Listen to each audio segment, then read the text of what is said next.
Hello बच्चों, most welcome.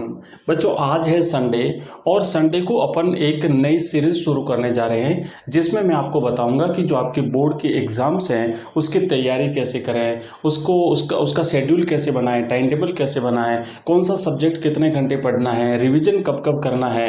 आप देख रहे हैं यहाँ पे मैंने कुछ पॉइंट्स तैयार किए हैं, इन पॉइंट्स पर अपन बात करेंगे। और ये जो सीरीज है ये अपन प्रति संडे को रखेंगे, हर संडे को एक नया वीडियो मिलेगा।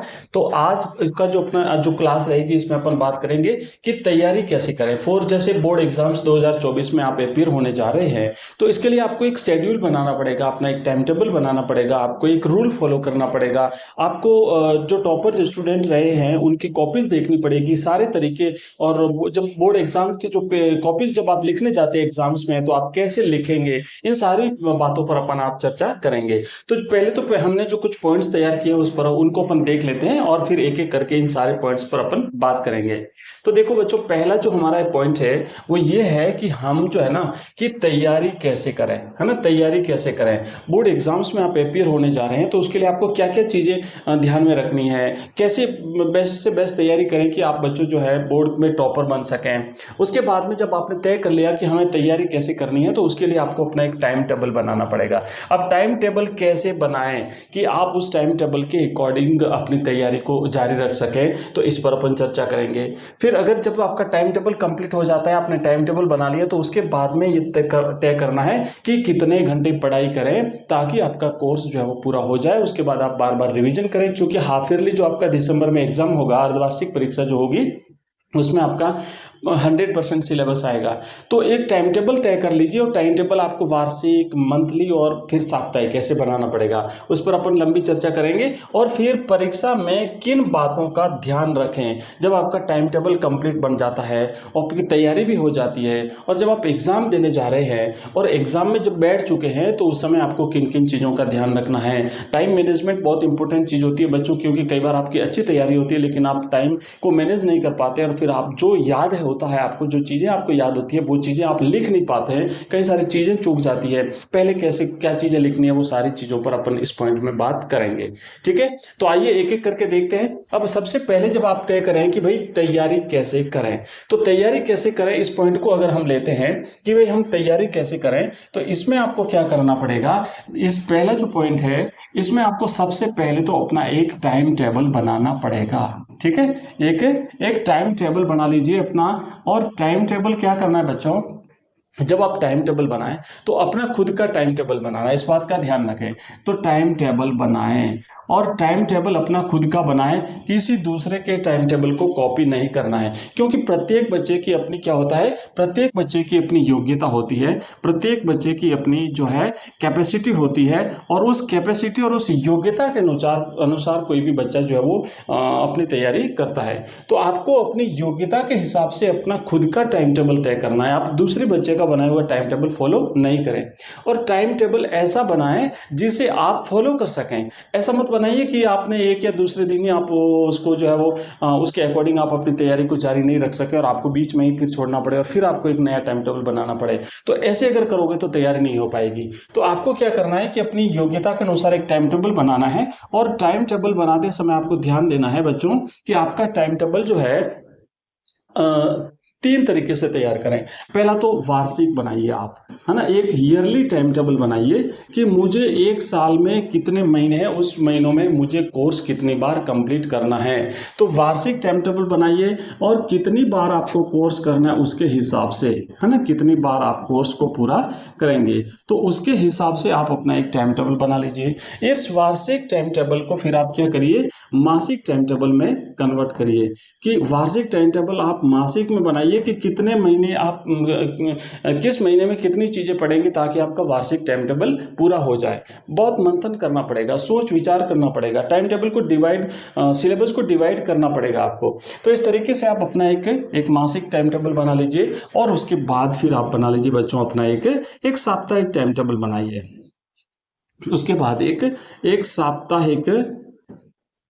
साप्ताहिक टाइम टेबल अपना तय कर लीजिए और उस साप्ताहिक टाइम टेबल के अनुसार फिर आपको जो है वो बच्चों अपनी तैयारी करनी है। अब जब आपका साप्ताहिक टाइम टेबल बन जाता है तो यहाँ से आप शुरुआत करिए, यहाँ से शुरुआत करिए और सबसे पहले देखिए कितने बजे उठना है, कितने बजे सोना है, कितने घंटे पढ़ाई करनी है। चलिए एक एक करके अपन सारी चीज़ें देखते हैं। तो जब आपका टाइम टेबल बन जाए, कौन सा टाइम टेबल, साप्ताहिक टाइम टेबल की बात करते हैं, है ना। साप्ताहिक टाइम टेबल जब आपका बन जाए बच्चों, तो उसके बाद आपको क्या करना है, साप्ताहिक टाइम टेबल में आपको ये देखना है कि उठने का समय क्या है, सोने का समय क्या है। फिक्स करिए, उठने और सोने के अपने समय को तय कर लीजिए। ऐसा नहीं कि जब उठे तभी पढ़ना शुरू कर दिया, जब किताब हाथ में पड़ी उसी समय पढ़ना शुरू कर दिया, जो किताब अपने हाथ में आई, जो सब्जेक्ट हमने खोला उसी को पढ़ना शुरू कर दिया। ऐसे बच्चों पढ़ोगे तो कोर्स कंप्लीट नहीं हो पाएगा और आप पिछड़ जाओगे। आपकी अच्छी तैयारी होने के बावजूद आप जो है कुछ समय के बाद में जो रेगुलर नियमित पढ़ने वाले जो बच्चे हैं, जो नियमानुसार पढ़ रहे हैं, जो टाइम टेबल बना करके जो बच्चे पढ़ रहे हैं, वो आपसे आगे निकल जाएंगे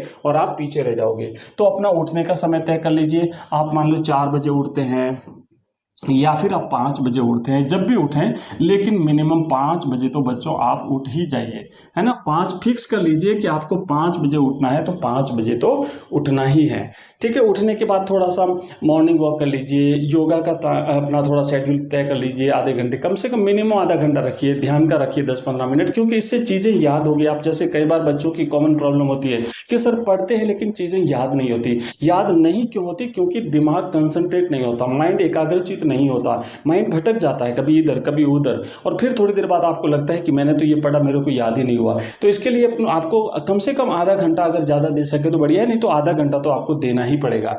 तो ये एक टाइम टेबल बना लीजिए और उसके बाद फिर आप क्या करिए, अपना जो एक निश्चित तय कर लीजिए मुझे कितने घंटे पढ़ाई करनी है। फॉर एग्जाम्पल मान लीजिए आपने 5-6 घंटे अगर स्कूल के अलावा, है ना, फॉर एग्जाम्पल आपने 6 घंटे तय कर लिए कि मुझे स्कूल के अलावा 6 घंटे पढ़ाई करनी है। तो 6 घंटे में से भी अब रिवीजन के कितने घंटे तय करोगे। फॉर एग्जाम्पल जैसे मान लीजिए 2 घंटे का आपका रिवीजन हो गया तो बाकी के बचे आपके 4 घंटे। तो 4 घंटे फिर आपको नया टॉपिक पढ़ना है, उस पर भी अपन चर्चा करेंगे। तो अब आपने तय कर लिया कि मुझे जो है 6 घंटे जो है वो आपके पढ़ाई के आपने तय कर लिए। तो अब ये जो 6 घंटे आपने तय किए हैं पढ़ाई के, इन 6 घंटे में से आप रिवीजन कितने घंटे करोगे और आप जो है वो नया टॉपिक कितने घंटे पढ़ोगे। तो मेरे अकॉर्डिंग आप थोड़ा इसमें आप संशोधन कर सकते हैं, बदलाव कर सकते हैं बच्चों, कि जो 6 घंटे का आपका टाइम है, इस 6 घंटे के टाइम में 2 घंटे तो आप रखिए रिविजन के, 2 घंटे तो आपको रिविजन करना है और 4 घंटे जो है ना ये आप नया टॉपिक पढ़ें। ये जो 4 घंटे इसमें नया मटेरियल पढ़े आप।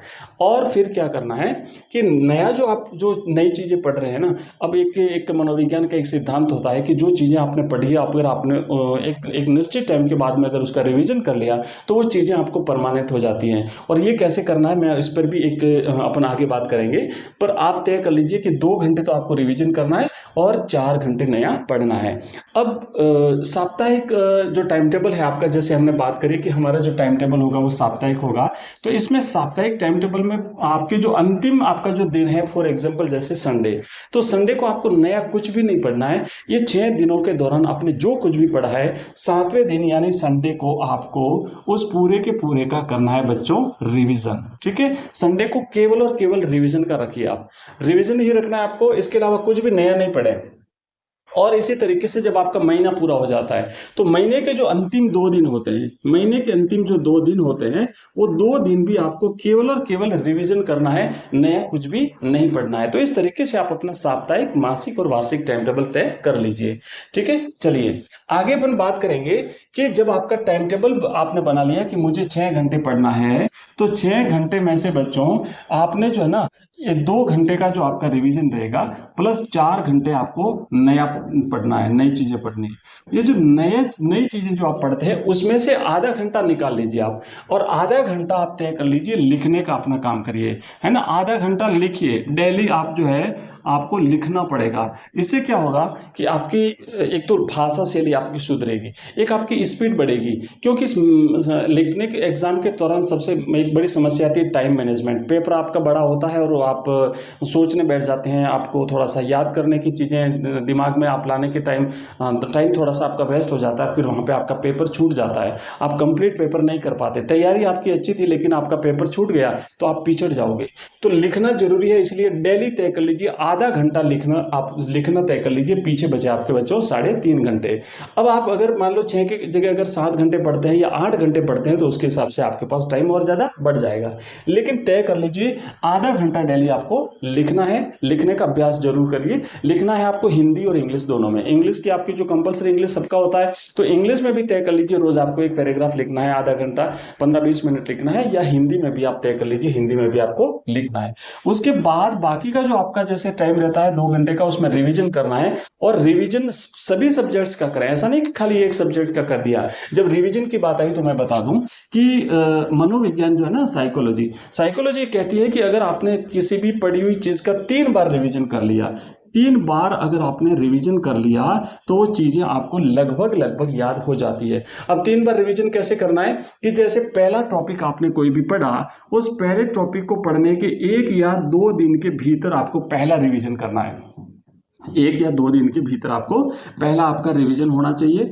और दूसरा जो रिवीजन होता है वो आपका 1 सप्ताह बाद होना चाहिए। 1 सप्ताह के बाद आपका दूसरा रिवीजन होना चाहिए।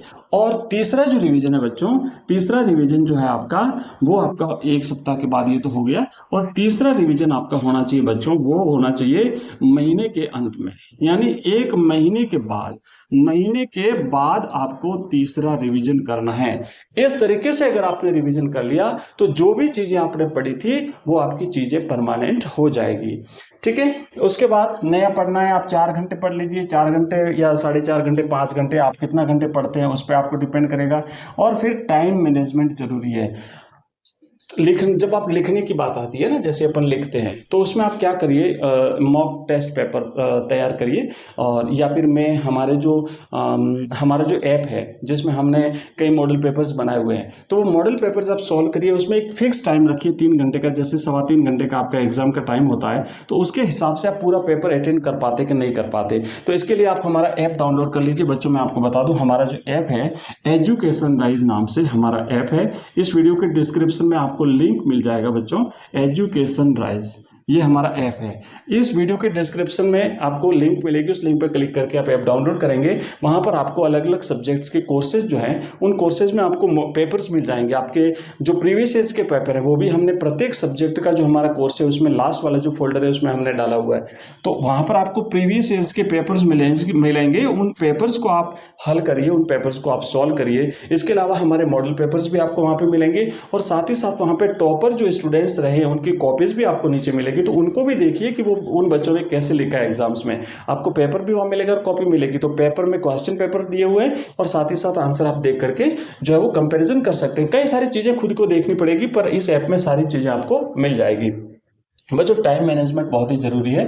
और फिर परीक्षा से तुरंत पहले जो लिखने का ना, कई बच्चे खाली पढ़ते रहते हैं कि हमने पढ़ लिया, हमें याद है सारा, और फिर परीक्षा से जस्ट 5 दिन पहले 10 दिन पहले लिखना शुरू करते हैं, तो वो अच्छी बात नहीं है, वो आपका सही अभ्यास नहीं है।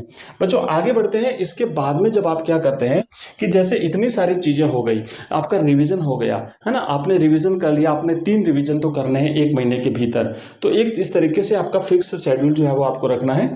और यहाँ तक हमने बात कर ली कि सारी चीजें हो गई। इसके अलावा और भी कई सारी चीजें हैं, और भी आप जो है वो इसमें कई सारी और बातें होती है। जैसे एग्जाम के टाइम की बात करें अगर, है ना, परीक्षा में जब बैठते हैं तो परीक्षा में जब लिखते हैं तो लिखने के दौरान ये रहता है कि भाई हम कौन सी पेन का यूज करें, है ना, पेन कौन सी यूज करें। तो इस पर अपन चर्चा करेंगे कि आपको रेड पेन तो बिल्कुल भी यूज नहीं करनी है। ये जो रेड पेन है बच्चों, रेड पेन, इस रेड पेन यानी लाल पेन, इसका बिल्कुल भी उपयोग नहीं करना है, ध्यान रखिएगा। बाकी आप जो है ना ब्लू पेन जिससे अपन लिखते हैं आप उसी पेन से लिखिए। आप चाहें तो ब्लैक पेन का यूज कर सकते हैं, ब्लैक का यूज कर सकते हैं, ठीक है, ब्लैक का यूज कर सकते हैं। आप अंडरलाइनों को अंडरलाइन करने के लिए कर सकते हैं, या फिर हेडिंग्स लिखने के लिए कर सकते हैं, हेडिंग्स लिखने के लिए आप जो है वो कर सकते हैं। और इसके बाद आप क्या करें कि जब आपका जो आप लिखते हैं चीज़ें, तो थोड़ा सा एक आंसर जब आप कंप्लीट कर लेते हैं तो दूसरे क्वेश्चन शुरू करने से पहले और बीच में थोड़ा सा गैप रख लीजिए। आप 2 लाइनें छोड़ दीजिए, है ना, 2 लाइनें आप वहाँ पे छोड़ सकते हैं। तो इस तरीके से 2 लाइनें आप छोड़ दीजिए और फिर जो है वो आप नया लिखिएगा। और भी कई सारी बातें हैं, तो वीडियो चूँकि ज़्यादा लंबा हो जाएगा, मैं लंबा नहीं करना चाहता। तो बाकी हमारी जो चीज़ें हैं ना वो अपन नेक्स्ट जो अपना संडे को फिर से इस तरीके से हम चीज़ें देखेंगे, तो उसमें अपन लेंगे। करेंगे। और इसके बाद में मैं आपको एक नेक्स्ट जो वीडियो आएगा उसमें हम एक अपना जो हमारा जो टाइम टेबल है, क्योंकि हमने भी टाइम टेबल बनाया, हमें भी क्या करना है, टाइम के हिसाब से आपको एग्जाम से पहले पहले कंप्लीट कोर्स अवेलेबल करवाना, आपको प्रोवाइड कराना है। तो वो हम करेंगे। तो हमने जो टाइम टेबल बनाया है उसके अकॉर्डिंग हम आपको अपना टाइम टेबल शेयर करेंगे कि हम कितने समय में कौन सा सब्जेक्ट पढ़ेंगे, कितने टॉपिक पढ़ेंगे, उसके एमसीक्यूज कब करेंगे, हमारी जो लाइव क्लास होती है उसके बारे में भी आपको बताएंगे। तो लाइव क्लासेस का आपको हमारा टाइम टेबल है वो भी हम शेयर करेंगे। उसके बाद में हमारे जो सब्जेक्ट वाइज हमने जो आपको टॉपिक देने हैं, है ना, सब्जेक्ट वाइज, तो वो भी आपको बताएंगे कि हम हिस्ट्री कब पढ़ेंगे, हिस्ट्री कितने दिन में कंप्लीट करेंगे। उसके बाद हम पॉलिटिकल साइंस कितने दिन में हम कंप्लीट करेंगे। उसके बाद इंग्लिश कितने दिन में कंप्लीट करेंगे। ज्योग्राफी पढ़ते हैं हम, तो अपना ज्योग्राफी जो है ना, वो ज्योग्राफी हमने कितने दिन में कंप्लीट करनी है। तो ये सारी चीजें जो है वो मैं आपको अगले नेक्स्ट वीडियो में शेयर करूंगा आपके साथ में। इसके अलावा बच्चों, अगर आपका कोई क्वेरी है, कोई कमेंट है, आप कुछ भी अगर पूछना चाहते हैं तो मुझे या तो इस नंबर नोट कर लीजिए आप, हमारा नंबर है 907962 और 989। इस नंबर पे आप मुझे व्हाट्सएप कर सकते हैं, इस नंबर पे आप मुझे व्हाट्सएप कर सकते हैं, या फिर आप मुझे जो है इसी नंबर पे जो है बच्चों मुझे आप मुझे टेलीग्राम भी कर सकते हैं, ठीक है, व्हाट्सएप, और या फिर आप मुझे इस पे टेलीग्राम भी कर सकते हैं। और इसी नंबर पे हमारा जो है ना बच्चों, इसी नंबर पे हमारा व्हाट्सएप चैनल बना हुआ है जिसे आप ज्वाइन कर सकते हैं। हमारे व्हाट्सएप ग्रुप बने हुए हैं, 2 ग्रुप बने हुए हैं, सारे के सारे लिंक इस वीडियो के डिस्क्रिप्शन में दिए हुए हैं। और हमारा टेलीग्राम चैनल भी बना हुआ है, तो आप उन्हें ज्वाइन कर लीजिए, जहाँ पर हमारी जो क्लासेज होती है उनकी PDF हम शेयर करते हैं, हमारे वीडियोज के लिंक वहाँ पे हम शेयर करते हैं, एग्जाम से रिलेटेड जो भी इंफॉर्मेशन आती है उसको भी हम आपके साथ में शेयर करते हैं। तो बच्चों मिलते हैं नेक्स्ट क्लास में। आज की क्लास में इतना ही, मिलते हैं नेक्स्ट क्लास में बहुत ही जल्दी एक नए और टॉपिक के साथ में। तब तक के लिए बाय, थैंक यू, धन्यवाद। और ये था हमारा आज का संडे का special class. Thank you, bye.